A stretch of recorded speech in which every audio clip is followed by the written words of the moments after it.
From roasting his own audience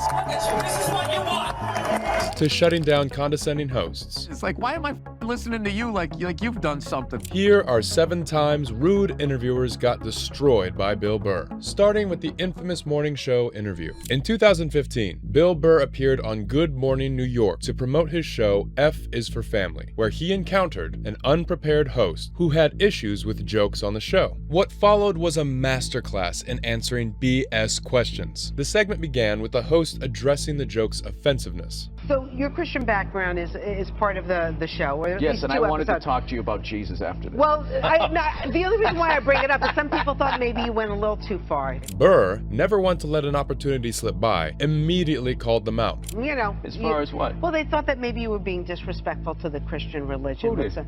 As the host scrambled to recover, Burr took control of the interview, turning their lack of preparation into comedy gold. I'm telling you, you need to Google.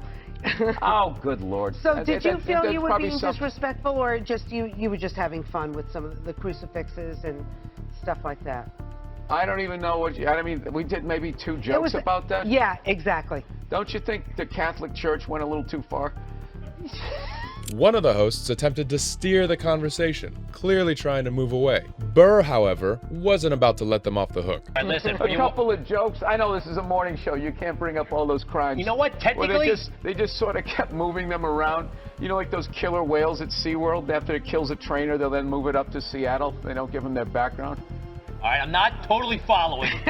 Throughout the interview, Burr masterfully balanced between playful jabs at the host and promoting his upcoming shows. Anyway, You know what? They don't even call it Alphabet City anymore. You know that? They When? call it like the Lower East Side. Things, gentrification, Oh, whatever. was that offensive to illiterate people? He'd be a little more comfortable if he threw some trash around the studio, right? He misses the old New York, and you're not the only I one. want to meet those religious people that got upset. I want to quiz them oh on their gee, religion. all right, we'll talk about why did I bring that up? By the end of the segment, Burr had not only salvaged what could have been a disastrous interview, but turned it into a memorable and hilarious experience for viewers. But the same can't be said about this famous sports show host. In June 2017, Bill Burr appeared on Colin Cowherd's sports talk show, The Herd, in what would become one of the most memorable and contentious interviews of Burr's career. The roast began almost immediately when Colin tried to show off how others felt uncomfortable when they are at the show. A lot of people think that they're uncomfortable with my elevation. Are you uncomfortable with it? Burr, always ready with witty comebacks, immediately pushed back. No, I just see all of your insecurities. And Giant desk.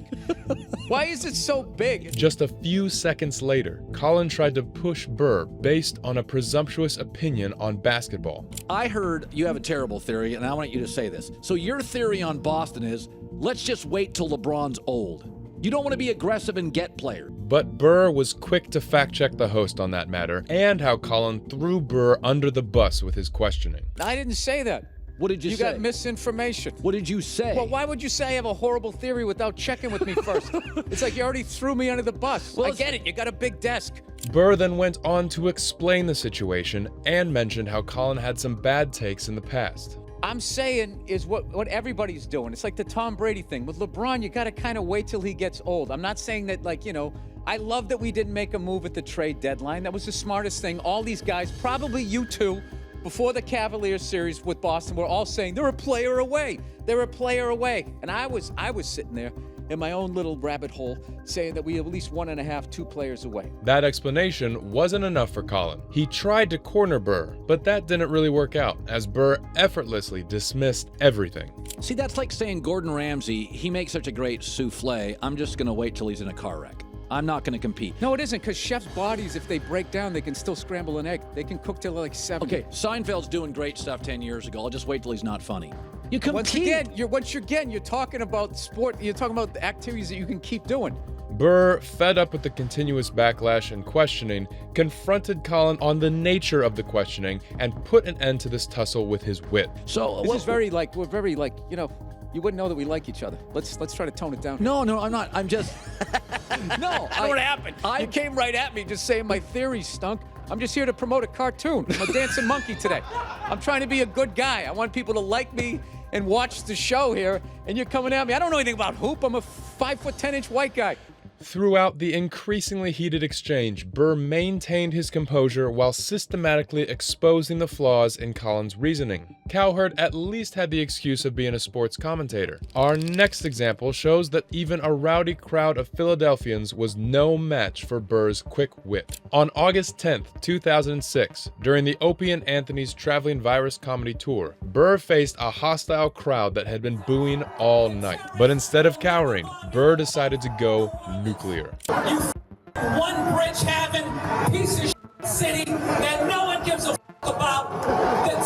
That will never bomb you people because you're worthless and no one cares about you. For the next 12 minutes, Burr systematically tore into the city, its people, and everything they held dear. Oh, all you people. You know what, you losers? I hope you all die, and I hope the Eagles never win the Super Bowl. Go yourselves. Burr's rant was relentless, touching on everything from the city's culture to its stereotypes and cuisine.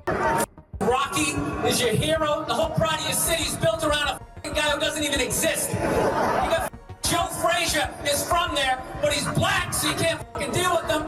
So you make a statue for some 3-foot Italian, you stupid Philly cheese eating jackasses. I hope that cheese melts your faces off. He even challenged the crowd directly, attacking individuals head on. What's that, sir? What do you have to say, sir? Never passed the fucking 8th grade. What brilliant shit you gonna tell me, huh? Go back to the dock and go unload some you warehouse working, weed smoking. Disappointment for your mother. As Burr continued his tirade, something remarkable happened. The crowd, initially hostile, began to appreciate his fearlessness and quick wit. 6 minutes left, and I will be selling my CD after this, you motherfuckers. And the only way you get one is if I throw one at you fucking stupid heads, you bunch of racist morons. By the end of his set, Burr had not only silenced the crowd, but won them over with his sheer tenacity and comedic skill. Next to your 83 Monte Carlo with gravel embedded into the side of your fucking bald ass heads. Yes.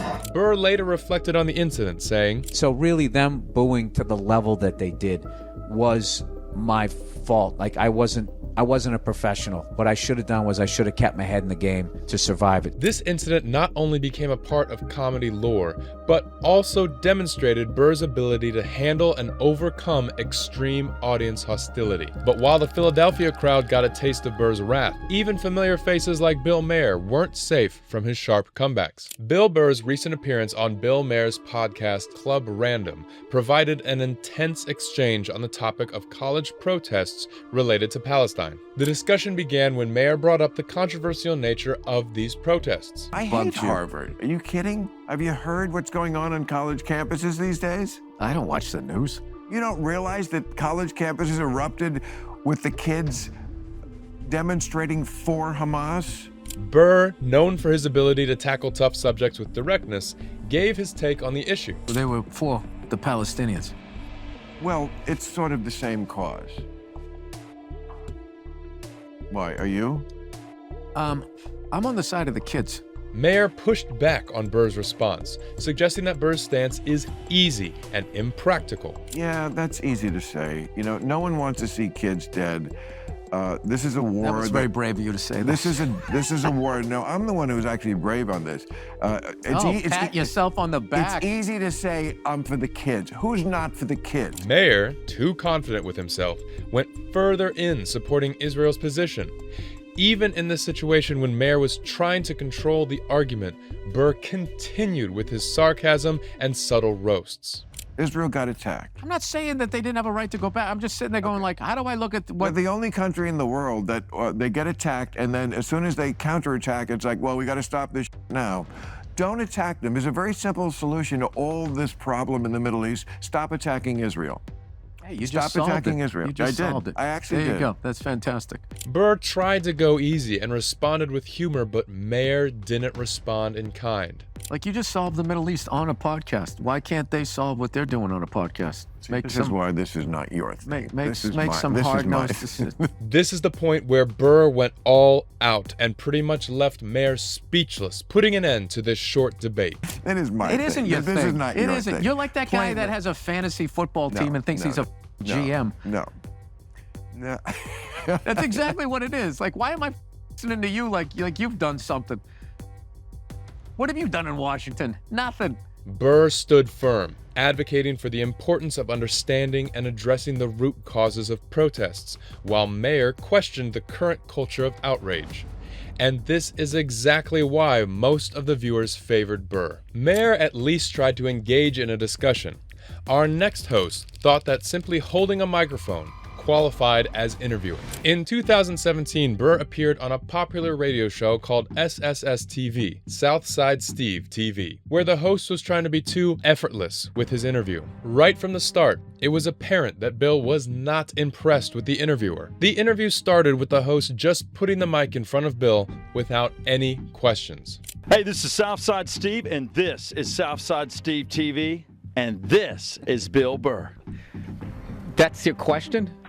I'm just saying who you are. Oh, yeah, all right. I don't like you creep me out with that big microphone and that country western shirt. After hearing Bill's response, the interviewer tried to be a bit too casual, but that didn't go well either. Here's the deal. Bill's a comedian. He's at the punchline. He's in town, and you're a funny guy. You've got these routines in your head, so I figure I'll toss you a mic and you go.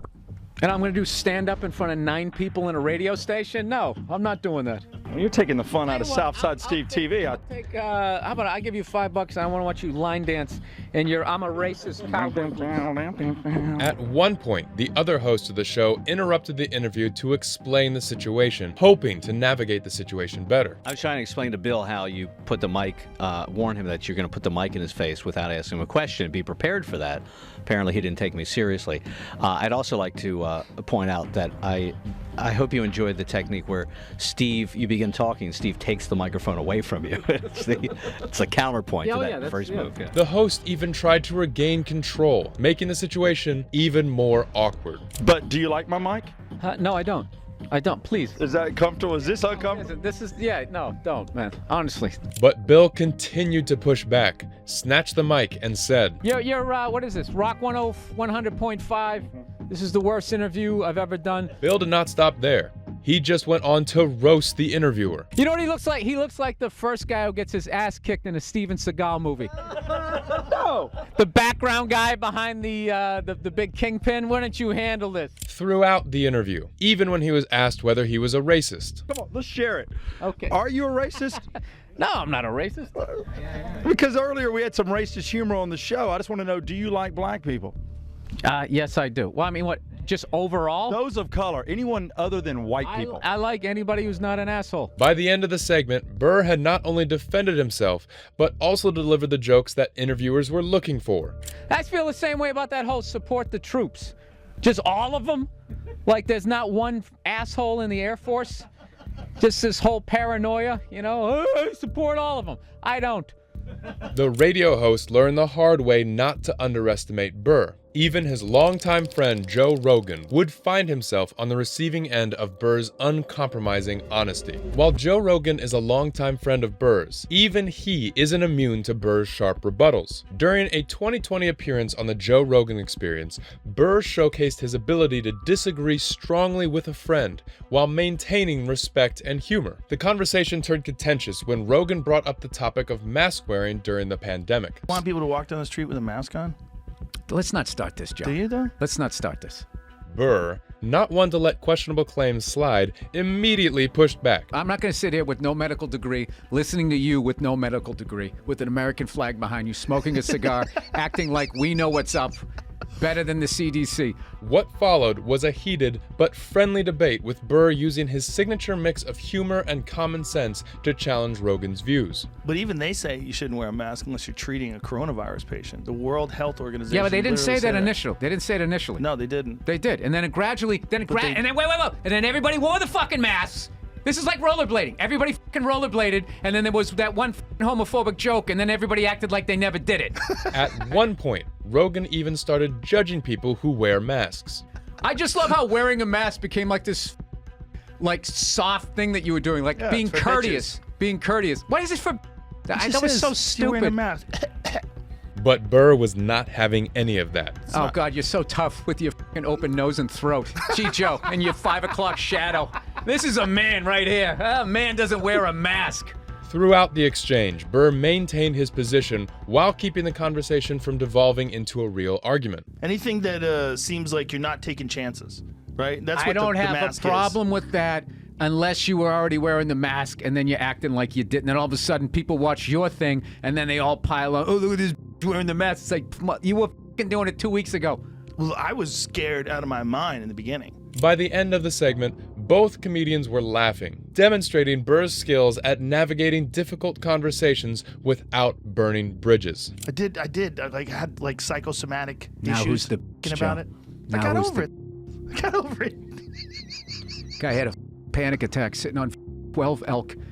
You had a panic attack. in and the then, sauna. And then you felt bad about yourself, and then you attack people with masks. That's how it works. And that's how the hatred starts. And that's right now why 7 blocks of Seattle, you can't go now and get yourself.